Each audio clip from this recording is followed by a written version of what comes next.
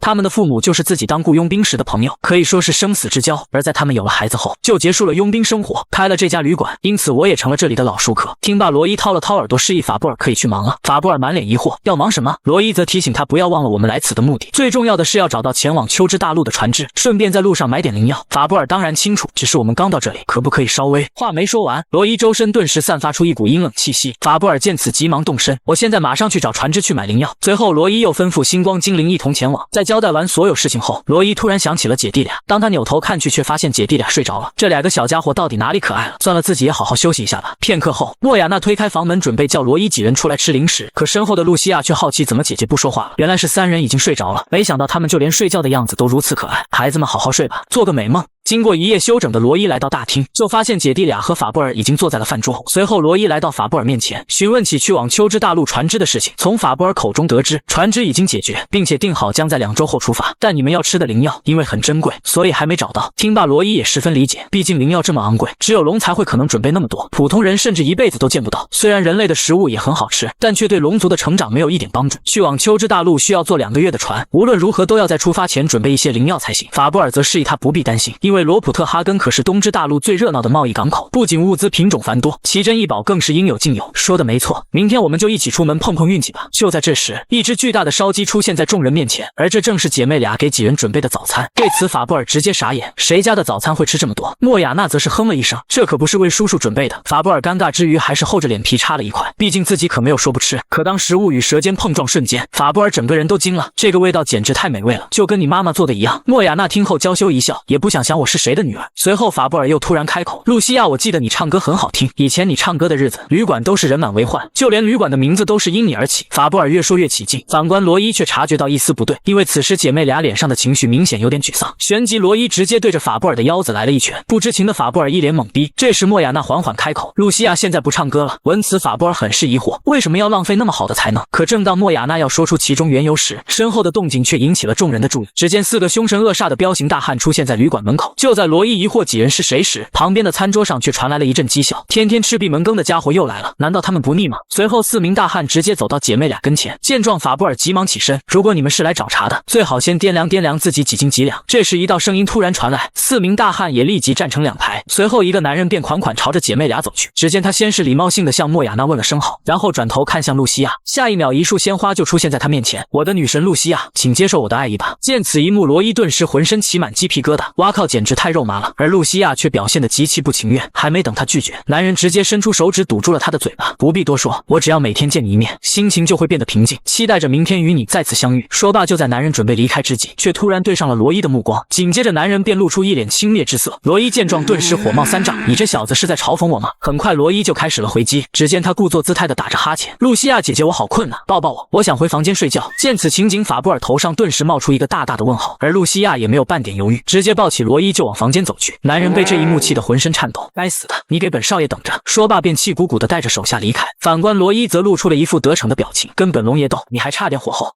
就在罗伊将黄毛少爷气走后，法布尔便好奇地询问起他的名字。莫雅娜闻言很是头疼，这家伙可是凡特家族的长子凯里。法布尔听后一愣，你说的是那个打手特利乌斯·凡特吗？莫雅娜当即表示了肯定，但他现在已经不是打手，而是成了尊贵的男爵。法布尔顿时大惊失色，凡特那家伙居然成了男爵。从莫雅娜口中得知，凡特多年前因平定了罗普特哈根的黑暗势力，稳定了港口，特此获得了领主授予的男爵爵位。法布尔为此也感到十分高兴。凡特那家伙一直说要成为贵族，最后终于成功了。不过话说回来，我看那凯里好像非常喜欢露西亚，不如让露西亚好好考虑考虑如何？莫雅娜闻言无奈地摇了摇头，这件事最好还是不要提了。这让法布尔很是疑惑，凡特家族现在是贵族，况且那小子长得也不错呀。可莫雅娜却告诉他，凯里才14岁，而露西亚已经22了，这让法布尔直接惊掉下巴。但下一秒他又哈哈大笑起来，不错不错，是个男子汉，有这种勇气就应该让他们马上结婚。听罢莫雅娜顿时气急败坏，还没等他发火，法布尔则急忙找了个借口溜了。片刻后，他推开了罗伊房间的大门，主人，我已经打听好了一些买灵药的地方。闻此罗伊急忙起身，简直太好了，我们现在就去看看吧。可当他准备出发时，姐弟俩却表示也要一同前往。罗伊深知带着这2个捣蛋鬼不知会出什么乱子，于是便直接拒绝了2人的请求，这让2人直接撒起了娇，哭着喊着也要出去。就在这时，一道声音突然从背后传来，原来是姐妹俩给几人准备了一些新衣服。待3小指换好后，2人瞬间投来了炙热的目光，简直是太适合你们了，以后出门一定要多带一些厚衣服。说罢，莫雅娜就将目光转移到法布尔身上，这么冷的天还给孩子们穿那么薄的衣服，也就只有叔叔你了。对此法布尔也只能默默地接下这波吐槽，毕竟总不能告诉他们是龙不怕冷吧。随后在罗伊将姐弟俩拜托给露西亚后，他便和法布尔一起出门寻找灵药。在路上，罗伊向法布尔问道，那些店铺可以买到灵药吧？法布尔则信誓旦旦地告诉他，一定没问题的。于是2人便迈着得意的步伐向前走去。随着时间从中午来到晚上，罗伊面容憔悴地坐在街边，没有一个都没有。可就在他准备让法布尔凉快时，法布尔直接扑通一声跪了下来，对不起，我也不知道会是这样。这让罗伊不禁思考起来，如果这样下去我们就真成了第一个因为营营养不良死去的龙宝宝了。可就在这时，几道嘈杂的声音打断了他的思绪。只见大街上有2伙人不知在争吵什么，而法布尔一眼便看到了躲在人后的凯里，这让他十分好奇，这小子怎么会在这里？这时对方为首的刀疤脸缓缓开口：“我不是早就劝你放弃露西亚的吗？像你这种小鬼，我的露西亚怎么会看上？可如果是我这种男子汉的话，就说不准了。”看着对方的叫嚣，凯莉的护卫当即掏出了武器，简直太狂妄了！难道你们不知道这位是谁？然而刀疤脸却邪魅一笑：“你的这种行为，我可以当成是你们先向我戴蒙帮宣战吗？”话音一落，身后的手下纷纷摆好架势，准备开战。凯莉的护卫顿感不妙，这群疯子明显是故意找茬。这时凯里厉声大喝：“你们难道不清楚我的父亲是谁吗？”刀疤脸故作姿态地想了想：“我只是一介平民，要不贵族大人您说来听听。”剑拔弩张之际，法布尔站出来打断了几人。虽然我不清楚你们之间发生了什么，但大白天在街上舞刀弄枪太难看了。凯里见状当即便认出了他，反观刀疤脸却是一脸不屑：“我劝你最好不要多管闲事。”法布尔听罢自嘲地摇了摇头：“我只不过离开了区区10年，居然就没人知道我法布尔了。”听闻此言，凯里的护卫神情一震：“难道你就是那个大名鼎鼎的血斧子法布尔？”从护卫口中得知，原来在10年前，男爵为了统一黑势力，期间发动了无数大大小小的战争，而有一次却不小心中了敌人的埋伏。危机时刻，就是这位法布尔先生带着一把斧子将男爵救了出来。凯里闻言满脸震惊，没想到这位就是父亲口中的救命恩人，于是他急忙上前问候：“很高兴在这里遇到您，真是十分荣幸。”法布尔不好意思地挠了挠头：“都是一些小事，不必这么咋咋呼呼的。”这时刀疤脸也走上前来打起招呼：“初次见面，我叫戴蒙，在港口管理着一个小组织。”然而一旁的罗伊却察觉到一丝不对，那家伙身上散发的黑色气息是什么？为什么会让人感到很不舒服？随后在戴蒙与法布尔表达完敬意后，便带领着小弟离开了这里。法布尔万万没想到，刚才还不可一世的家伙，现在就这样离开了。反观罗伊心中却产生一丝不好的预感，这家伙肯定会闯下大祸的。就在凯里得知法布尔是父亲的救命恩人后，他便向法布尔发出了去宅邸做客的邀请。见到老朋友的凡特很是开心，自那一别后，两人已是10年没见。凡特开玩笑的打趣道：“你也太无情了，10多年了都不主动联系。”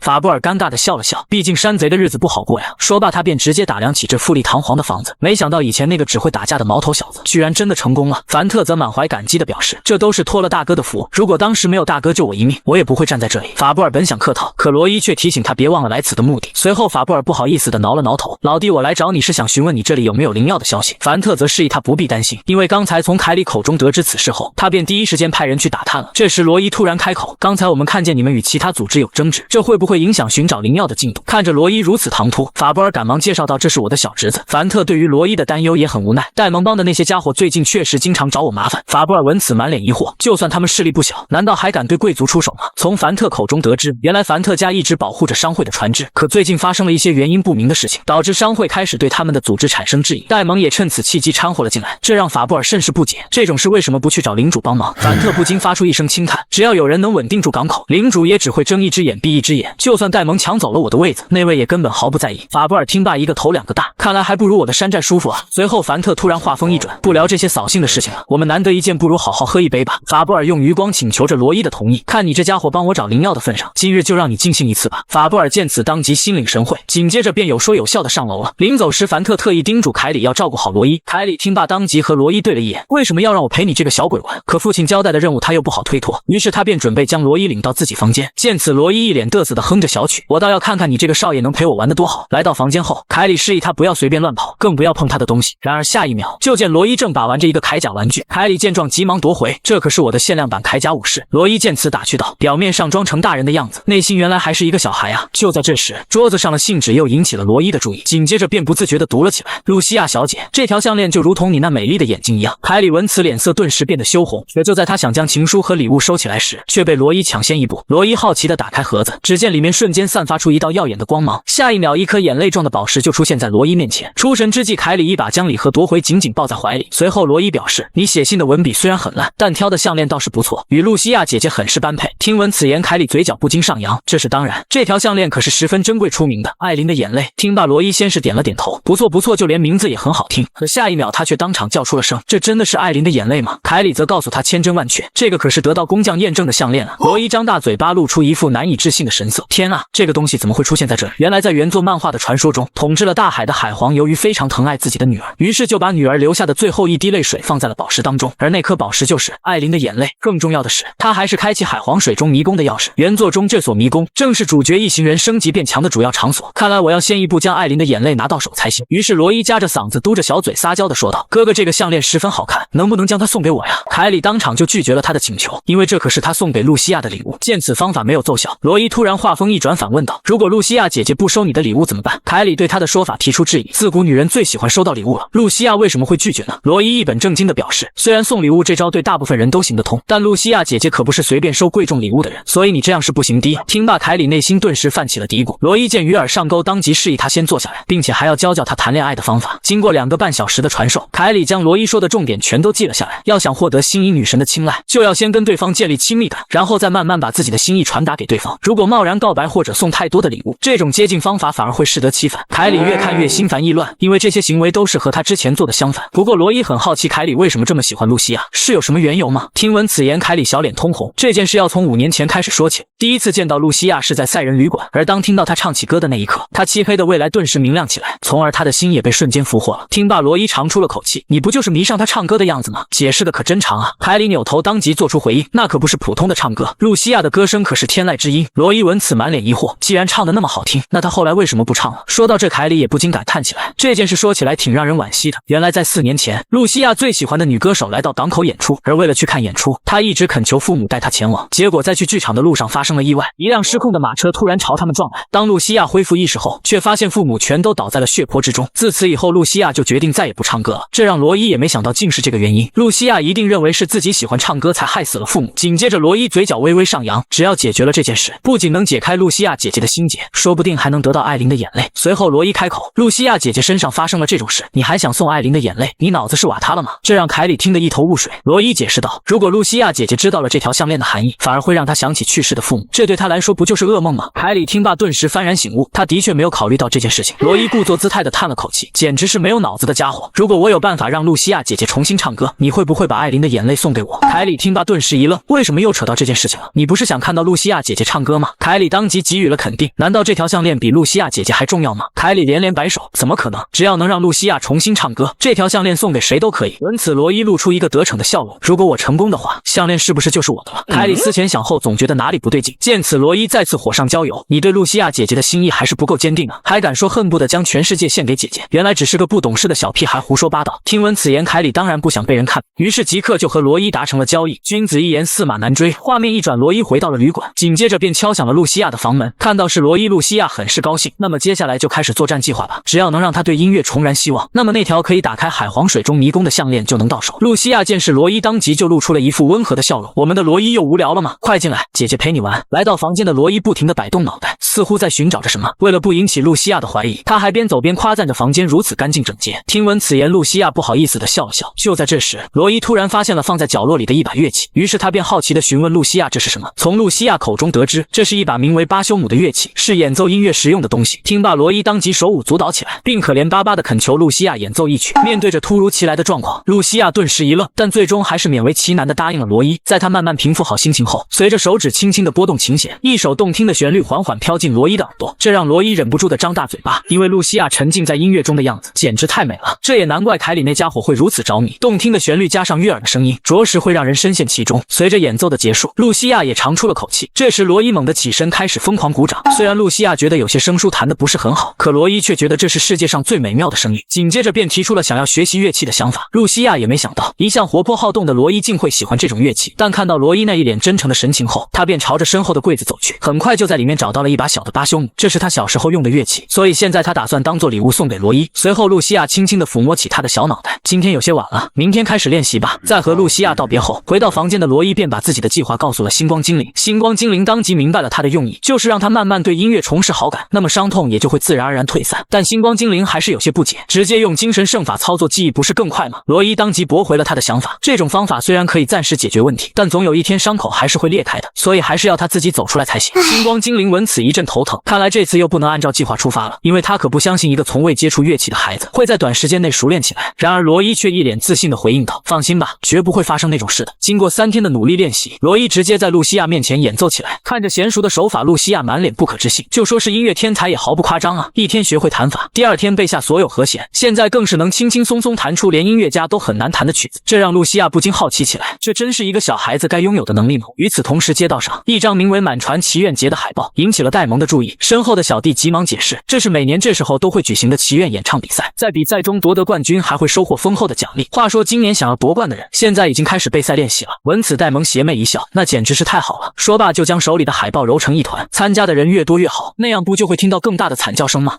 就在清晨，法布尔拖着醉酒的身体走在路上，这一喝就是3天3夜，看来自己是真的老了，只是喝了20斤酒竟这么难受。就在这时，一道悦耳的声音引起了他的注意，而声音传来的方向正是自己居住的旅馆。他满脸激动地打开大门：“露西亚，你终于决定再次唱歌了吗？”可没想到映入眼帘的却是罗伊一人，闻着法布尔身上散发的酒味，罗伊很是嫌弃：“难道你昨天跟凡特喝了一整晚吗？”法布尔尴尬地挠了挠头：“是3晚，凡特那家伙简直太热情了，一直不肯放我走。”眼看罗伊脸色有点不对，他又急忙转移话题：“之前也没见过你使用乐器，怎么现在会弹巴休姆了？”罗伊则表示：“这是3天前露西亚姐姐教我的，在那以前我也从来没有接触过这个东西。”听罢，法布尔顿时满脸震惊，竟然只用3天就能弹出如此动听的声音，就算是龙族，说起来是不是也太离谱了？随后罗伊询问他灵药的事情解决没有，法布尔一脸得意地表示：“这件事你不必担心，多亏凡特到处派人打听，现在我已经把港口剩下的20颗下级灵药全都买下了。”岂料罗伊又是一脸嫌弃：“仅仅是下级灵药吗？而且还只有20颗。”听罢，法布尔露出一副委屈巴巴的模样，最近能在港口买到灵药简直难如登天啊！这些也是自己费了很大力气才买到的，这让罗伊感到事情并没有那么简单。就算灵药再珍贵，可在物资贸易这么繁盛的港口城市里，怎么可能会这么难找呢？为了印证心中猜想，他向法布尔询问道：“这个城市里有专门买卖换售的地方吗？”法布尔连忙摆手，他从来就没听说过这种地方。这让罗伊更加确定，一定是有人早一步购买了大量灵药。可通常灵药都是给幻兽吃的，虽然人类服用可以强化属性，但也不能过量，所以根本没有必要购买大量灵药。可如果是有人在养幻兽的话，那么灵药就是必须之物了。但很快法布尔就否认了他的想法，因为一旦有人在城市里养幻兽的话，凡特怎么会对这件事不知情呢？罗伊也觉得非常奇怪，那些人为什么要避开男爵的眼睛，培养需要大量灵药的幻兽呢？不想不知道，一想吓一跳，看来这件事十有八九跟那个家伙有关。紧接着罗伊就吩咐法布尔去调查是哪些人购买了灵药，并问出那些灵药都去了何处。等找到那个地方后，你就带着星光精灵一起去搜查一下。法布尔很是疑惑罗伊这样做的目的为何？难道是抢走灵药吗？罗伊则告诉他，虽然这件事还不能100%确定，但应该和那个叫戴蒙的家伙脱不了干系。我总觉得他一定是在谋划着什么危险计划。在接受了罗伊的任务后，法布尔本想打算回房补一觉，罗伊却示意他灵药的事情要紧，现在得抓紧时间行动起来。法布尔直接不干了，我才刚回来，酒都没醒呢。罗伊微微一笑，要不要我给你醒酒，你再出发呀？见状，法布尔一脸惊恐的就朝门外跑去。可就在他推开门时，眼前热闹的景象直接让他愣在了原地。罗伊对此很是好奇，法布尔则告诉他是满船祈愿节要开始了。现在这个城市因贸易出名，但很久以前却只是个小渔村，人们为了让出海的渔民满载而归，每年到了这天都会上街进行祈愿，久而久之就形成了现在的满船祈愿节。而这个节日的最大看点就是今晚的家人之夜，届时这座城市里的好声音都汇聚在一起，为了丰厚的奖金进行竞技。而我们的露西亚每次参赛都拿到了第1名，这让罗伊顿时来了兴趣。法布尔，我想再拜托你一件事，帮我报名参加家人之夜吧。画面一转，露西亚的房间内，他正盯着桌上的巴休姆，满脸惆怅。就在这时，一道敲门声打断了他，原来是罗伊找到了这里。紧接着罗伊摆出了一副撒娇的神态，听说今天要举行庆典，姐姐能带我去看看吗？听到要出门的姐弟俩更是兴奋，不约而同地表示要一同前往。露西亚虽然也想带他们出去玩耍，但举办庆典的日子也是旅馆最忙的时候，所以对此他也很是无奈。就在这时，一道声音吸引了他们的注意，原来是莫雅娜决定要带大家一起去看庆典，毕竟面对着这么可爱的小家伙，又怎么好意思拒绝他的请求呢？并且旅馆休假1天又不会破产，今天就开心的玩，明天再开始努力工作吧。露西亚也很开心的点了点头，既然如此，孩子们，我们现在就出发吧。看着几人兴致勃勃的出门，罗伊却露出了一副耐人寻味的笑容。不错不错，一切都在按照计划行事，那么接下来就进行下一步吧。就在罗伊下达了调查灵药去向的任务后，星光精灵便来到了河边的一处仓库，因为根据法布尔的调查，灵药最终消失的地方就是这间仓库，但由于它的体型过于显眼，于是这个任务就落在了星光精灵身上。虽然此次行动充满未知，但作为罗伊主人最忠心的女仆，下面就由我调查出这一切吧。在经过一番帅气的操作后，他也顺利潜入到了仓库内。这时只听2名仓库管理人员发着牢骚，简直无聊死了，我们还要在这潮湿的鬼地方待多久？老大不是说庆典的时候会通知我们的吗？话音刚落，门后突然传来了一阵可怕的咆哮，这也引起了星光精灵的好奇，这声音难道这里有野兽吗？2个小弟冷汗也不禁溢出额角，不是刚喂过吗？那家伙怎么又饿了？说罢，红毛不情愿地抱起箱子准备去喂食。另一边星光精灵也没闲着，为了弄清箱子里装的什么，他利用美食收买了仓库的老鼠，下一秒老鼠就如同闪电从红毛脚下窜过，这让红毛直接摔了个结实，而箱子里的东西也顺势洒了出来。星光精灵见此顿时一惊，没想到这些箱子里居然全是灵药，看来得调查出这些灵药用在什么地方才行。于是星光精灵趁2人抓老鼠之际，己，偷偷躲进了刚才翻倒的箱子内。最后在两人将老鼠赶走后，他也悄无声息地跟着红毛来到了河岸边。红毛小心翼翼地放下手中的灵药，可就在这时，怪物的嘶吼再次传来。红毛好奇地回头瞟了一眼，下一秒他就被眼前的一幕吓得不由颤抖，紧接着便急忙朝着仓库跑去。在感觉到红毛离开后，星光精灵也从箱子里探出了脑袋，可这时一道黑影突然将他笼罩，待他抬头望去，却顿时大惊失色。只见一头类似章鱼的庞然大物正如饥似渴地盯着他。与此同时，港口的街道上却是一番热闹的景象，姐弟俩也是开心的忘乎所以。从诺亚娜口中得知，满船祈愿节是东大陆规模最大的庆典，同时也是最热闹的。就在罗伊也被这气氛感染之际，一串冰果突然递到他的眼前。露西亚示意他赶紧尝尝，这可是只有在庆典才能吃到的东西，相信你一定会喜欢的。于是罗伊简单的品尝了一口，这感觉就跟前世吃的冰糖葫芦一样。露西亚一脸期待的询问道：“怎么样？这东西十分好吃吧？”说罢，突然一阵巴修姆的声音从不远处传来。露西亚则告诉他是家人之夜的预选开始了。于是罗伊二话不说就拉起露西亚朝那边赶去。此时一名皮肤黝黑的大叔正在忘情的演奏，可他弹奏出的旋律却让罗伊饱受折磨。露西亚不失礼貌的笑了笑，可能是预选，真正有实力的人还未露面。旋即罗伊表示，露西亚姐姐弹得比他们好听多了。听闻此言，露西亚不自觉地低下了头，可下一秒罗伊就直接将他拉起，带到了负责人的跟前。他凑到负责人的耳边悄悄说道：“我已经用罗伊和露西亚的名字参赛了。”当听到露西亚几字后，负责人顿时一惊，是那个赛人旅馆的露西亚吗？此话一出，瞬间引起众人的议论，毕竟他不唱歌的原因大家多少也知晓一些。这时痛苦的回忆不断涌进露西亚的脑海，并让他呼吸也变得急促起来。可就当他准备再次选择逃避时，罗伊满脸坚定地握住他手：“别担心，接下来唱歌就交给我，你负责伴奏就可以了。露西亚姐姐，可以和你合作一曲吗？”露西亚闻言满脸慌张，本想拒绝，却又不知如何开口。见此，裁判上前来了个神助攻，还没准备好吗？再不上台就轮到下一位了。心领神会的罗伊急忙跑到舞台和大家打起招呼：“大家好，我是住在塞人旅馆的罗伊。刚才各位听着难听的歌曲，一定十分煎熬吧？”说完，他就在台上再次向露西亚发出了邀请。见此，露西亚也只好硬着头皮走上舞台。可看着底下人山人海的观众时，他整个人又开始慌了，身体更是不受控制的颤抖起来。然而罗伊却早有准备，只见他紧紧握住露西亚的双手，对他释放了一道精神魔法。对此，露西亚也感到不可思议，怎么回事？为什么握着罗伊的手，内心会平静许多？罗伊则示意他不必担心，一切都会顺利完成的。闻此，露西亚长出了口气，虽然可能是客套话，但还是谢谢你，罗伊。你随便唱首歌吧，我来给你伴奏。听罢，罗伊瞬间进入状态，开始和场下的观众做起了介绍。当听到是一个小家伙要唱歌时，众人也感到不可置信。小家伙虽然可爱，但他又能唱什么歌呢？然而罗伊只是唱了一句，就让现场的观众陶醉不已。这声音简直太好听了。随着罗伊愈发深情的歌唱，观众也情不自禁地流下眼泪，就连露西亚也直接听呆了。在罗伊示意下，他才回过神来，紧接着便缓缓拨动起琴弦，两人精妙绝伦的配合也让现场的氛围达到了最高点。